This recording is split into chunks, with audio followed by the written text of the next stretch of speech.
up in my head, yeah. Memories follow me left and right. I can feel over here, I can feel over here. You take up every corner of my mind. Selamat pagi Bu, kami dari kelompok 5 ingin mempresentasikan tentang anatomi dan fisiologi sistem reproduksi pada wanita. Tetapi sebelum itu ada baiknya kami memperkenalkan diri. Perkenalkan, nama saya Leoni Sihatang. Nama saya Salia Pinang. Nama saya Farida Sinaga. Nama saya Dani Kristen Panjitan. Nama saya Surina Bominalu. Baiklah, di sini kami akan menjelaskan pengertian sistem reproduksi pada wanita. Sistem reproduksi wanita merupakan kegiatan berkembang biak untuk melahirkan keturunan. Sistem reproduksi wanita ada dua bagian, yaitu bagian luar dan bagian dalam. Baiklah, di sini saya akan menjelaskan tentang sistem reproduksi pada wanita yang bagian luar. Nah, di sini adalah sistem reproduksi manusia yang bagian mayora, labia mayora. Nah, labia mayora ini secara harfiah adalah bibir sebesar yang merupakan lipatan dinding yang berbentuk lonjong dan melurus ke bawah. Nah, dari organ ini yang melindungi kelamin dari eksternal. Selanjutnya di sini adalah bagian miora. Nah, bagian miora ini terdiri dari kanan dan juga kiri, yang mana yang terletak di bagian labia mayora, yang melindungi lubang vagina dan juga bagian yang berwarna merah muda. Nah, di bagian sini adalah bagian kiloris. Kiloris yang terletak di antara labia minora yang bagian atas, yang bentuknya seperti lonjokan kecil. Nah, dan di sini adalah monus pubis. Yang mana monus pubis ini yang paling atas, yang banyak tumpukan lemaknya dan juga banyak tumbuhnya rambut-rambut halus seperti rambut. Sekian dan selanjutnya akan dijelaskan oleh teman saya. Di sini saya akan menjelaskan sistem reproduksi wanita yang telah dijelaskan teman saya, yaitu perineum. Perineum merupakan daerah antara vagina dan anus yang letaknya di bawah labia majora. Panjang dari perineum pada setiap orang itu bervariasi mulai dari 1 hingga lebih 2 inci, ada juga yang 2 sampai 5 cm. Yang keenam yaitu intoritus. Intoritus adalah jalur vagina yang menjadi pintu masuknya alat kelamin saat berhubungan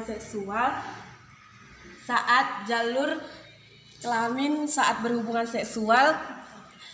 Saat kawan puan datang bulan, darah keluar melalui introitus.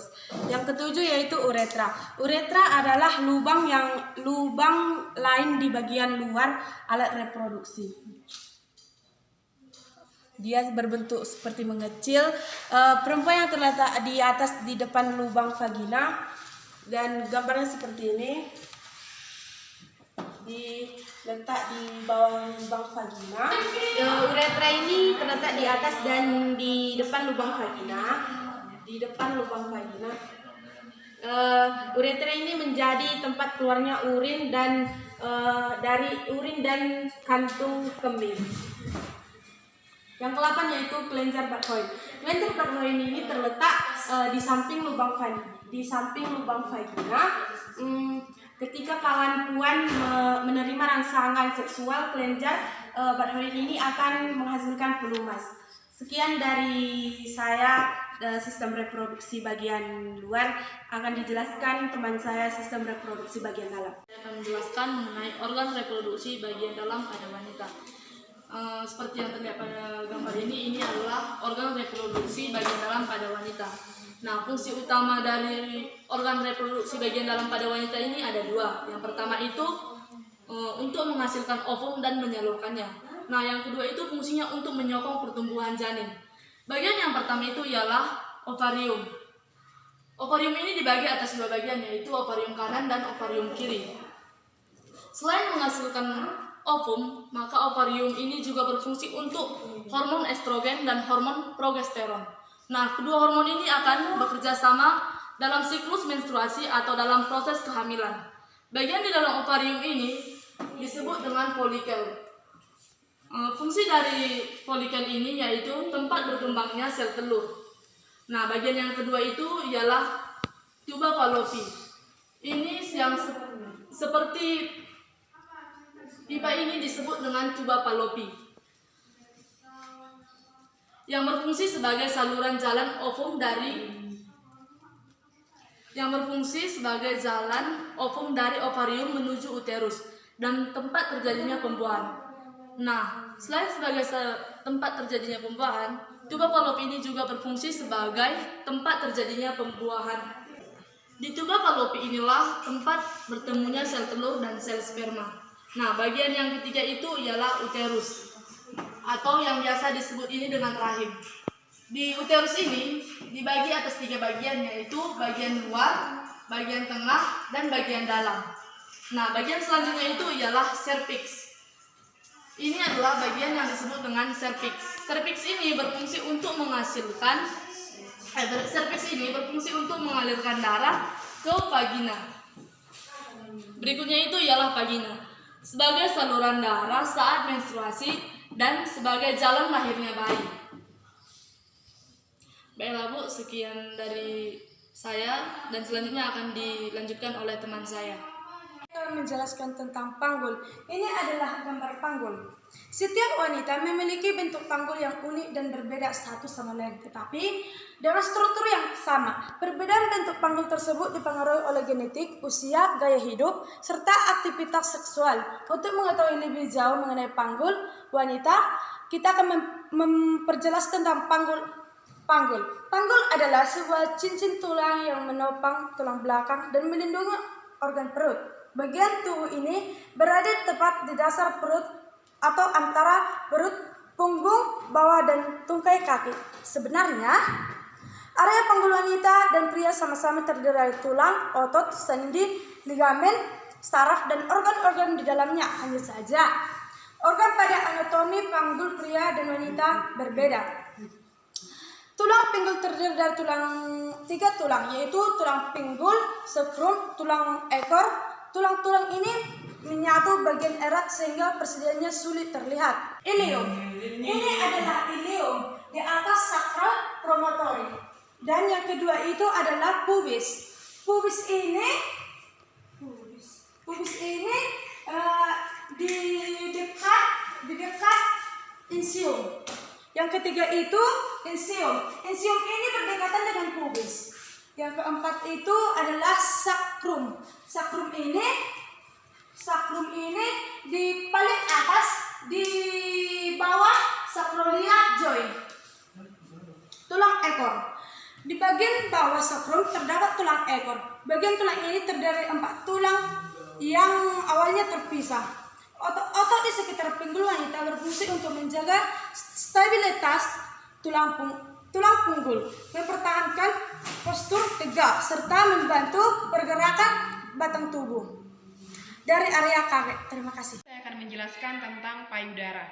Pada wanita, ketika sudah memasuki masa pubertas, maka payudara akan membesar dan lebih menonjol.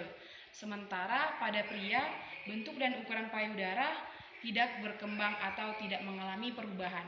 Nah, fungsi payudara pada wanita yaitu untuk memproduksi air susu ibu atau ASI, dan fungsi lainnya berperan sebagai aktivitas seksual. Payudara wanita ini merupakan struktur yang berpasangan. Jika diperhatikan, payudara pada wanita itu dapat memiliki ukuran yang berbeda. Ada yang sedikit lebih besar dan ada yang sedikit lebih kecil. Selanjutnya kita akan membahas tentang struktur anatomi payudara. Struktur anatomi payudara terbagi atas 2, yaitu yang pertama struktur anatomi luar payudara dan yang kedua ada struktur anatomi payudara bagian dalam. Yang pertama kita bahas struktur anatomi payudara bagian luar. Yang paling terluar adalah kulit. Seperti pada gambar ini kita dapat melihat ini adalah bagian kulit payudara. Lalu ada korpus atau badan payudara. Ini badan payudara. Yang dimaksud dengan korpus yaitu bagian yang melingkar dan yang mengalami pembesaran pada payudara dan atau bisa disebut juga dengan badan payudara. Sebagian besar badan payudara terdiri dari kumpulan jaringan lemak yang dilapisi oleh kulit. Selanjutnya ada areola. Areola merupakan lingkaran yang bagian melingkar di bagian tengah payudara yang berwarna lebih gelap. Jadi dapat dilihat pada pantom ini adalah gambar areola. Areola dapat membesar dan terkadang dapat lebih gelap pada wanita hamil dan ibu menyusui. Demikianlah hasil presentasi tentang anatomi dan fisiologi sistem reproduksi pada wanita yang dapat kami jelaskan. Jika ada kesalahan, kami mohon maaf. Atas perhatiannya, saya ucapkan sekian dan terima kasih.